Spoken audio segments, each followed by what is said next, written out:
Desde las sombras de la Alemania de los años 20, surgió una fuerza que cambiaría la historia para siempre. Lo que comenzó como un pequeño grupo de escoltas personales se transformó en un ejército temido, conocido por su disciplina absoluta, su fanatismo y su brutalidad sin límites. Las SS no fueron solo soldados, representaron un poder capaz de convertir la obediencia ciega y la ideología en armas mortales. ¿Cómo logró Hitler construir un cuerpo tan leal y despiadado, capaz de imponer el terror en toda Europa? En este video vamos a descubrir cómo nacieron, cómo funcionaban y por qué llegaron a ser el símbolo del terror nazi. Antes de comenzar con el tema, tengo una pequeña pregunta para ti. En mi video anterior hablamos de las peores dictaduras de la historia. ¿Recuerdas cuál fue el peor de todos? Aquí te dejo estas tres opciones. Si viste mi video, seguramente conoces la respuesta. Y si no es así, ¿qué esperas para verlo? Ahora, sigamos. Ponte cómodo y comencemos con la siguiente historia. Los orígenes de las SS. Las SS, abreviatura de Schutzstaffel, surgieron en 1925 como un pequeño destacamento encargado de proteger a Adolf Hitler y a los líderes del Partido Nacional Socialista durante mítines y actos públicos. Inicialmente eran apenas un puñado de hombres uniformados de negro, subordinados a las SA, las tropas de asalto nazis, cuya función principal era servir como guardia personal del futuro dictador. Lo que parecía una unidad secundaria pronto comenzó a adquirir relevancia. Su disciplina, el rigor en el uniforme y la dedicación al Führer le dieron visibilidad y prestigio frente a otras facciones del partido. La llegada de Heinrich Himmler como comandante en 1929 marcaría un punto de inflexión, preparando el terreno para que esta pequeña guardia se convirtiera en algo mucho más grande y peligroso. Himmler y la transformación. Heinrich Himmler no solo tomó el mando de las SS, sino que las transformó en la columna vertebral del Tercer Reich. Su obsesión era crear una élite racial y políticamente leal al Führer, una orden que funcionara como la nueva nobleza germánica. Para Himmler, la disciplina militar debía ir acompañada de un adoctrinamiento ideológico que asegurara la obediencia absoluta y la lealtad inquebrantable. Bajo su visión, las SS se convirtieron en un organismo autónomo con jerarquía, recursos propios y objetivos estratégicos, capaces de intervenir en política, guerra y represión interna. Himmler estableció que sus hombres no solo fueran soldados, sino guardianes de la ideología nazi, encargados de mantener la pureza racial, implementar la propaganda y preparar a la organización para actuar como un ejército paralelo al tradicional. Así, creó una fuerza única, donde la obediencia y la convicción ideológica se fusionaban en una maquinaria de poder sin precedentes. La estructura de las SS.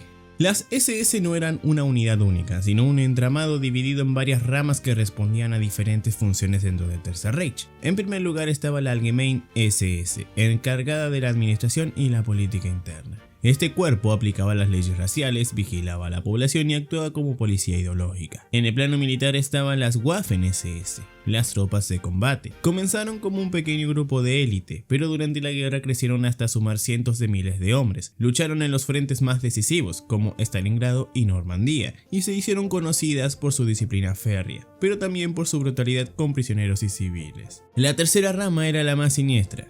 Las SS Totenkopfverbände, responsables de administrar los campos de concentración y exterminio, desde Auschwitz hasta Dachau. Fueron ellos quienes dirigieron la maquinaria genocida del Holocausto. Esta estructura hacía de las SS un organismo único. No solo eran soldados, sino también policías y verdugos. Su poder abarcaba la ideología, la represión y la guerra, convirtiéndolas en el pilar del terror nazi. Requisitos y adoctrinamiento. Ingresar a las SS significaba más que pasar pruebas físicas. Implicaba un compromiso absoluto con la ideología nazi. Los aspirantes debían presentar certificados que demostraran pureza racial, además de cumplir con estándares de edad y estatura. Pero la verdadera prueba comenzaba después, el adoctrinamiento. Cada recluta juraba lealtad incondicional al Führer con palabras claras: prometo obediencia hasta la muerte a Adolf Hitler y a los superiores por él designados. Este juramento no era un simple formalismo, sino la base de una obediencia ciega que anulaba cualquier conciencia individual. El entrenamiento combinaba instrucción militar con formación ideológica. Se impartían clases de pseudociencia racial, propaganda antisemita e historia germánica distorsionada. Himmler quería que sus hombres no solo fueran combatientes, sino creyentes de una causa. Los rituales, los uniformes y las ceremonias reforzaban esa sensación de pertenencia a una orden especial. Además, se incentivaba a los oficiales a casarse únicamente con mujeres racialmente aptas y tener hijos que aseguraran la continuidad del pueblo germánico. En conjunto, estos métodos convertían a las SS en una organización donde el fanatismo era tan importante como la disciplina militar.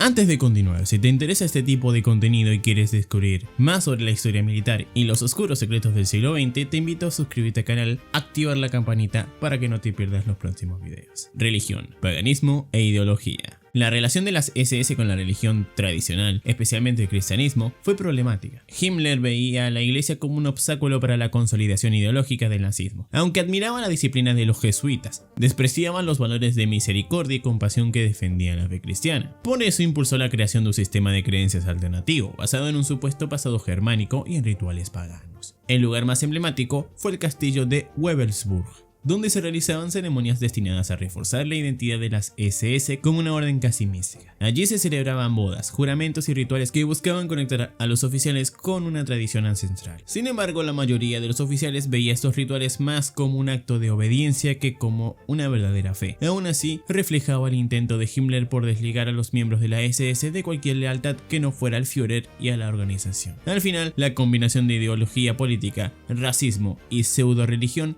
convirtió a las SS en un culto del pánico que justificaba cualquier atrocidad como un deber sagrado. La expansión internacional.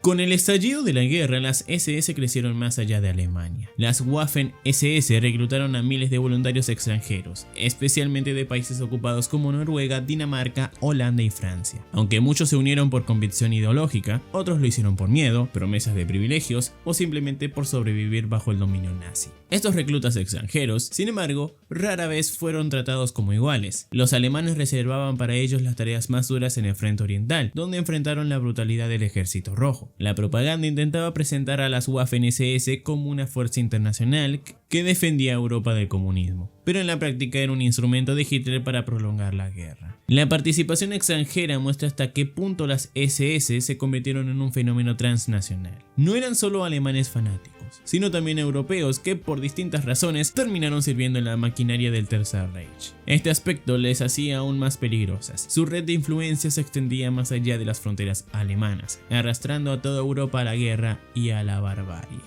El colapso y los juicios. El poder de las SS se vino abajo con la derrota del Tercer Reich en 1945. Heinrich Himmler, el cerebro detrás de la organización, se suicidó tras ser capturado, y sin su liderazgo la estructura de las SS se fragmentó rápidamente. Muchos oficiales intentaron escapar disfrazados, pero miles fueron detenidos por los aliados y enfrentaron a la justicia internacional. En los juicios de Nuremberg, las SS fueron declaradas una organización criminal y sus miembros fueron responsabilizados por los crímenes del Holocausto y las atrocidades en los campos de concentración. Su uniforme negro, alguna vez símbolo de poder, quedó grabado para siempre como emblema de terror y genocidio, recordando al mundo los límites a los que puede llegar la obediencia ciega y el fanatismo militar.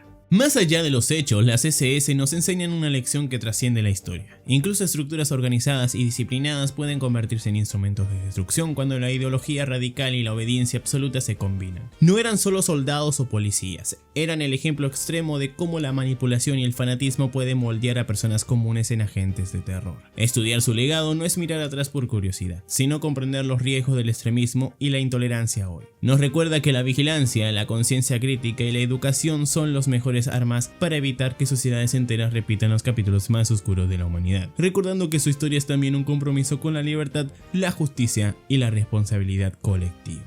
¿Y tú qué crees? ¿Estamos realmente preparados para reconocer y detener los peligros del fanatismo? Si este video te ha resultado interesante, recuerda dejar un me gusta, suscribirte y activar las notificaciones para que no te pierdas los próximos contenidos del canal. Gracias por acompañarnos y como siempre, nos vemos en el próximo video.